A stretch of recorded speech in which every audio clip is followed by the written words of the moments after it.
Bonsoir, nous vous invitons à suivre avec nous un programme présenté par la Fédération des Églises Adventistes du 7e jour. Le message de ce soir, nous espérons, vous sera d'une grande bénédiction et édification. Bonsoir chez vous. Aujourd'hui, je vous emmène au monde des souvenirs. Je sais que chez vous, vous avez tout plein de photos. Il y a les vieux albums, il y a les albums un peu plus récents, et puis il y a les albums numériques. Mais là, j'aimerais vous faire réfléchir avec moi autour d'un verset et faire un rapprochement avec les photos. Vous voulez bien?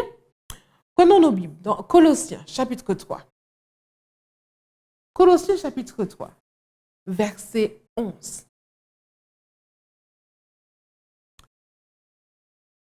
Vous avez trouvé? Maintenant, il n'y a plus ni juif ou non juif, circoncis ou non circoncis. Il n'y a plus d'étrangers ou des non civilisés. Il n'y a plus des esclaves et des personnes libres. Mais il y a le Christ. Il est tout et il est en tous. Amen. Ce verset est très intéressant. Aujourd'hui, j'ai apporté des photos. Toutes sortes de photos. Et dans ces photos, ce sont des souvenirs de mon enfance, de mon adolescence, mais de toutes sortes de personnes que j'ai rencontrées au fil des voyages, des déplacements. Et quand je regarde ces photos, je réalise, que les gens sont différents. Ici, par exemple, il y a une photo avec des personnes âgées, des jeunes, des enfants, des personnes d'origine africaine, des personnes d'origine antillaise, des personnes métropolitaines, et il y a des Russes, et peut-être que même quelqu'un qui vient d'Italie. Des photos. Sur ces photos, on constate qu'il y a toutes sortes de personnes. Mais si on réfléchit bien, ici par exemple, il y a ce cousin qui est médecin et qui travaille dans une île du côté de l'Océanie. Il y a aussi par là cette jeune fille que j'ai rencontrée quand j'étais en seconde. Elle vit au Portugal. Je tourne encore. Eh bien là, il y a elle. C'est l'épouse d'un cousin, enfin, c'est une tante éloignée. Elle vit en quelque part dans le sud de la France. Mais quand on y pense, chacun a une vie différente. Chacun a une histoire différente. Chacun vient de milieux différents. Pourtant, on se connaît tous, ou encore, on est tous entrés en contact, mais en tout cas, on se ressemble tous. Il y a quelque chose qui nous unit, mais aussi qui nous différencie. C'est quelque chose, c'est notre humanité.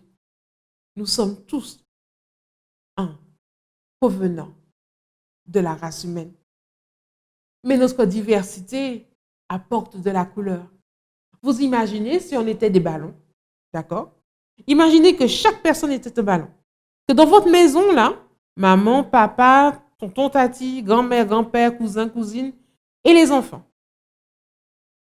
Vous étiez 10 dans la maison et que vous étiez tous des ballons gris. 10 ballons gris. Qu'est-ce que ça ferait? De l'harmonie, ouais. C'est surtout de la grisaille. Mais si vous avez chacun une couleur différente, ça apporte de la gaieté, de la diversité, de la créativité. Chacun y vient et ajoute sa touche. Et ça donne quelque chose de beau, quelque chose de magnifique. Parce qu'au final, si nous sommes tous différents, il y a une chose qui reste. Nous sommes tous créés par Dieu. Dieu nous a créés différents, uniques, mais avec cette caractéristique. Nous sommes frères et sœurs en Christ. Et cela, ne l'oubliez jamais. Vous voulez bien prier avec moi aujourd'hui? Faites silence à la maison.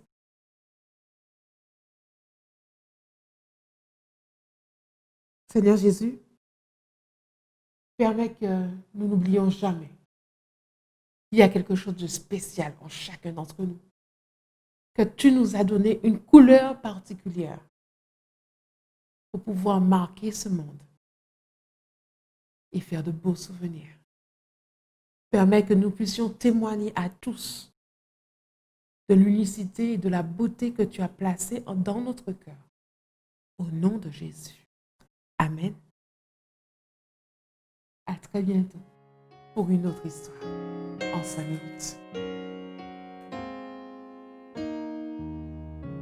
Tous ensemble. Je chanterai, Seigneur, tes œuvres magnifiques, ton auguste pouvoir, ta suprême grandeur. Au concert de tes sœurs, je dirai la cantique que pour toi me dicte mon cœur, que pour toi me dicte mon cœur. Au cœur de l'Éternel, la parole est féconde. L'univers fut jadis l'ouvrage de sa voix. Il dit les éléments, le ciel, la terre et l'onde, du néant sortent à la fois, du néant sortent à la fois. Le monde passera, ce superbe édifice. Un jour s'ébranlera jusqu'en ses fondements. Ta sagesse, grand Dieu, ta bonté, ta justice subsistent pendant tout le temps. Subsistent pendant tout le temps.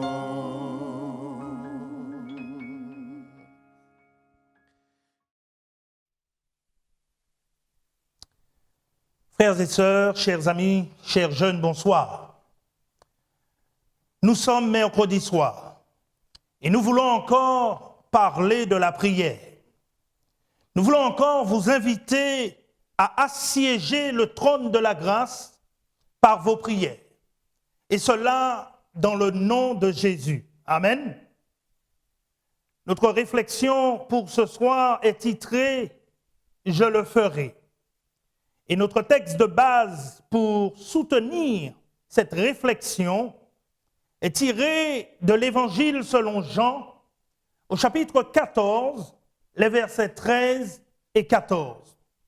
Nous lisons dans l'Évangile de Jean, au chapitre 14, les versets 13 et 14. C'est Jésus lui-même qui parle ici et il dit « Et tout ce que vous demanderez en mon nom, je le ferai, afin que le Père soit glorifié dans le Fils. Si vous demandez quelque chose en mon nom, je le ferai. » Prions ensemble. Éternel, notre Dieu, notre Père, une fois de plus, nous t'invitons à nous instruire. Parle-nous, nous t'en prions, au nom de Jésus. Amen. Amen. Chers amis, frères et sœurs, chers jeunes, nous avons ici dans Jean 14, les versets 13 et 14, une promesse. Cette promesse, lorsqu'elle a été prononcée par Jésus, concernait particulièrement les disciples. Et cela concernait leur travail de diffusion de l'Évangile. Mais ce qui était vrai pour les apôtres est aussi vrai aujourd'hui pour tous les chrétiens. Si ce que nous demandons est demandé dans la foi, selon la volonté de Dieu, et au nom de Jésus, nous obtiendrons une réponse favorable. Jésus dit, tout ce que vous demanderez en mon nom, je le ferai afin que le Père soit glorifié dans le Fils, en mon nom. Ce qui équivaut à dire, frères et sœurs, sur mon compte. Si nous demandons au nom de Jésus, sur son compte, nous avons l'assurance que la faveur demandée nous sera accordée par le Père à cause de l'estime qu'il porte à son Fils et à travers lui à nous qui sommes ses enfants. Le sacrifice accompli par Jésus en notre faveur à la croix du Calvaire nous donne, frères et sœurs, de la valeur aux yeux de Dieu.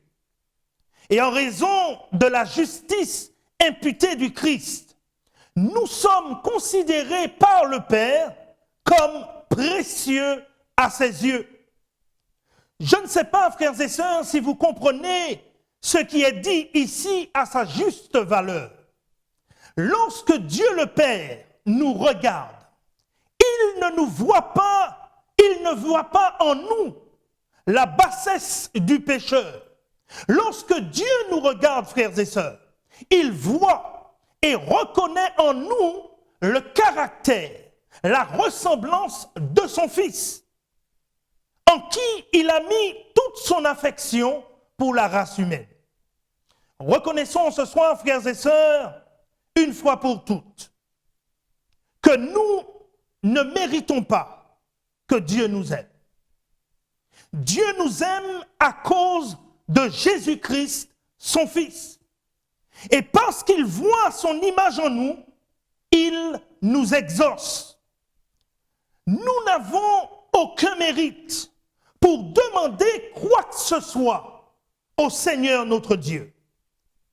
Selon la déclaration du Christ faite dans Jean 14 au verset 13 et 14, c'est un privilège de nous rapprocher de Dieu par la prière au nom de Jésus. Aucun privilège, frères et sœurs, n'est plus grand que celui-ci, d'approcher Dieu au nom de son Fils. Comprenons ce soir, frères et sœurs, chers amis, chers jeunes, que nous adresser à Dieu en faveur des frères et sœurs dans la foi, et cela au nom de Jésus, est notre privilège à chacun. C'est aussi notre privilège à chacun, individuellement, d'adresser à Dieu nos besoins, quels que soient ses besoins. Il n'y a pas de plus grand privilège que cela en ce soir. L'homme faible et pécheur, à travers la prière secrète, a le privilège de parler à son Créateur. Nous pouvons, au nom de Jésus, même si nous sommes le plus chétis des enfants de Dieu, prononcer des mots qui atteignent le trône du monarque de l'univers. Le secret de notre force spirituelle, frères et sœurs, se trouve dans la prière. Et la prière, qu'on le répète encore en ce soir, met le cœur en contact immédiat avec la source de la vie et renforce les tendons et les muscles de l'expérience religieuse.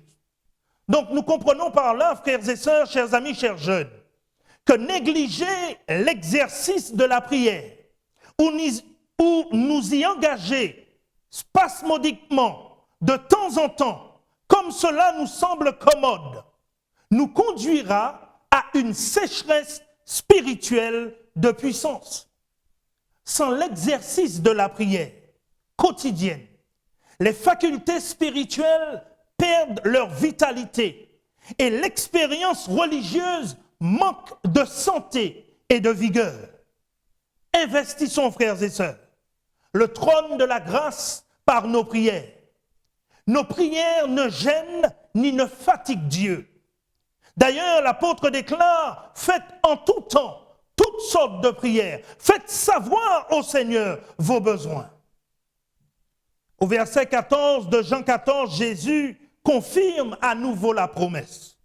La promesse de nous exaucer, quelle que soit notre prière, dès lors qu'ils sont présentés selon la volonté du Père, par la foi et au nom de Jésus. Il dit, si vous demandez quelque chose en mon nom, je le ferai. Comprenez, frères et sœurs, qu'étant aujourd'hui dans le ciel et possédant toute puissance dans le ciel et sur la terre, le Christ peut satisfaire tous nos désirs, et cela pour que le Père soit glorifié en son nom. Il n'y a pas de temps ni de lieu où il est inapproprié de présenter une pétition à Dieu. Présentons à Dieu au nom de Jésus tous nos besoins. Malheureusement, rares sont ceux qui aujourd'hui encore apprécient à sa juste valeur le précieux privilège de la prière. En utilisant le précieux privilège de la prière, je vous invite en ce soir, frères et sœurs, chers amis, chers jeunes, à investir par la prière et par la foi le trône de la grâce au nom de Jésus et à dire à Dieu tous vos besoins. Apportons à Dieu nos petits soucis, nos perplexités de la vie, ainsi que nos plus grands ennuis. Tout ce qui survient dans notre vie pour nous déranger ou nous tourmenter, nous devons les porter au Seigneur par la prière. La servante du Seigneur déclare dans son livre titré « Prière », au chapitre 1er, au paragraphe intitulé « Un privilège exalté », ce qui suit. Elle dit, sous l'inspiration du Saint-Esprit, « Lorsqu'ils sont en difficulté, lorsqu'ils sont attaqués par de féroces tentations, ils, c'est-à-dire les enfants de Dieu, ont le privilège de la prière. » Quel privilège exalté! Des êtres finis, de poussière et de cendres, admis par la médiation du Christ dans la salle d'audience du Très-Haut. Dans de tels exercices, elle dit que l'âme est amenée dans une proximité sacrée avec Dieu, renouvelée dans la connaissance et la vraie sainteté, et fortifiée contre les attaques de l'ennemi. Elle poursuit et elle dit, la prière est à la fois une nécessité spirituelle et un privilège. Ceux qui ont professé aimer le Christ n'ont pas compris la relation qui existe entre eux et Dieu. Ils ne réalisent pas quel grand privilège et nécessité sont la prière, le repentir et la mise en pratique des paroles du Christ. La prière, nous dit-elle, nous permet de vivre sous le soleil de sa présence. C'est notre privilège d'ouvrir nos cœurs et de laisser entrer le soleil de la présence du Christ. Mon frère, ma sœur, fais face à la lumière. Entrez en contact réel et personnel avec Christ, afin que vous puissiez exercer une influence qui élève et ravive, que votre foi soit forte, pure et inébranlable, que la gratitude envers Dieu remplisse vos cœurs. Frères et sœurs, chers amis, chers jeunes, En terminant, je vous dis, gardons nos désirs, nos joies, nos peines, nos soucis et nos craintes continuellement devant Dieu, en la présence de Dieu. Vous ne pouvez pas le déranger. Vous ne pouvez pas le fatiguer. Celui qui dénombre les cheveux de votre tête n'est pas indifférent aux besoins de ses enfants. Et l'apôtre Jacques, au chapitre 5, le verset 11 de son épître, déclare que le Seigneur est plein de miséricorde et de compassion. Son cœur d'amour est touché par nos peines et même par nos paroles. Apportez-lui tout ce qui embrouille votre esprit. Rien n'est trop grand à apporter pour lui, car il soutient les mondes habités et il règne sur toutes les affaires de l'univers. Rien, frères et sœurs, de ce qui concerne notre paix n'est trop petit pour qu'il le remarque. Il n'y a aucun chapitre de notre expérience trop sombre à lire pour lui. Il n'y a pas de perplexité trop difficile à démêler pour celui qui a créé l'univers, les cieux et la terre. Les relations entre Dieu et chaque âme sont aussi distinctes et pleines que s'il n'y avait pas une autre âme sur la terre pour partager sa garde, pas une autre âme pour laquelle il a donné son Fils bien-aimé. Jésus dit, et tout ce que vous demanderez en mon nom, je le ferai, afin que le Père soit glorifié dans le Fils. Si vous demandez quelque chose en mon nom, je le ferai. Notre prière en ce soir, frères et sœurs, nos prières peuvent être adressées au Père au nom du Christ, ou elles peuvent être adressées directement au Christ lui-même. Dans les deux cas, Jésus s'engage à nous exaucer si nos prières sont selon la volonté du Père.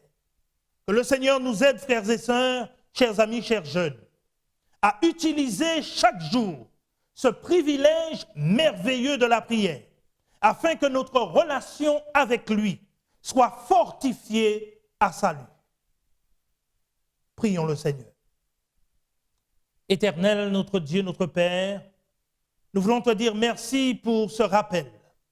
Donne-nous chaque jour, Seigneur, aide-nous chaque jour à venir au trône de la grâce par le biais de la prière, et qu'à travers cette relation avec toi, nos vies soient transformées à salut.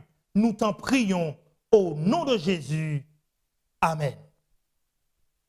Amen. Le Seigneur, chers amis, frères et sœurs, chers jeunes, vous bénisse et qu'il vous garde. C'est ma prière. Amen.